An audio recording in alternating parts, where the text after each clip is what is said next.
Hi everyone, it's Lisa here from Hearing Heaven. Thanks for tuning in. This is your angel message from January 22nd till the 28th. The card deck that I have been instructed to use is the Archangel Oracle cards by Doreen Virtue. Of course, if you've been tuning in, I always pray and I meditate first, and I always set the intention for the greatest good, the highest interest, and most amount of healing for all involved. And so that's how I get to choose the deck every week. So the first card that they showed me, and what's really neat about this, and those of you who have watched before, sometimes cards jump out of the deck. Well, these ones totally did, all four of them actually, and I usually only pick three. So the first one they want to talk to you about is the moon cycles. And the particular archangel that's related to this is Archangel Haniel. Archangel Haniel is a very beautiful, soft-spoken angel, very gentle, present. She's lovely. But what they want us to focus on is notice how the moon affects your energy and manifestations, and to use them to your advantage, to use the moon cycles to their advantage. And what they're talking about in this scenario specifically is the new moon has been used for centuries, thousands of years even, to manifest our desires. That's what the new moon is used for. So you can make a ritual actually to write down what you're looking to attract and then burn it as a way of releasing it to the earth and to the universe. And be careful where you burn it. I've made that mistake once before of burning it in a cardboard box. Don't do that. And also the full moon is a releasing ceremony you could do.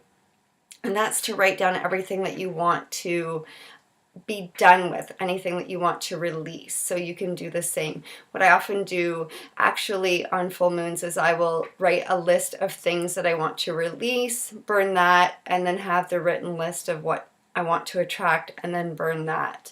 And again, that just is a form of releasing, because then you can capitalize upon these cycles. You can actually use the moon to your advantage. So the next card is clairsentience, and it is Archangel Gabriel. And it says, notice your reoccurring physical and emotional feelings, for they signify divine guidance.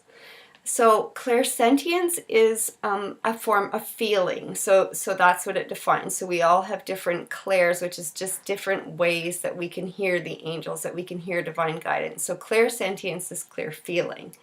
So again, because they are repetitive messages that you'll get over and over, that is how they are communicating with you. So like this card says, listen to your physical feelings and your emotional feelings, and that's where the divine guidance comes in.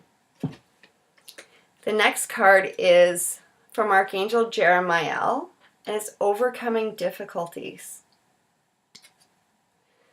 And what he'd like to impart to you is that the worst is behind you now, and that this situation that you find yourself in is resolving itself.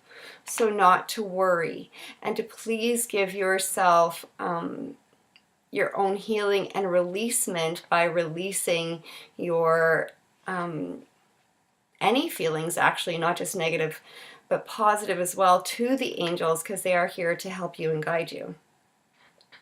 You are surmounting any previous challenges that you've been through. So don't worry, there is light at the end of the tunnel. You are getting through this, and you please know that you always have the angels always helping you, protecting you, guiding you, and showing you the way if you let them.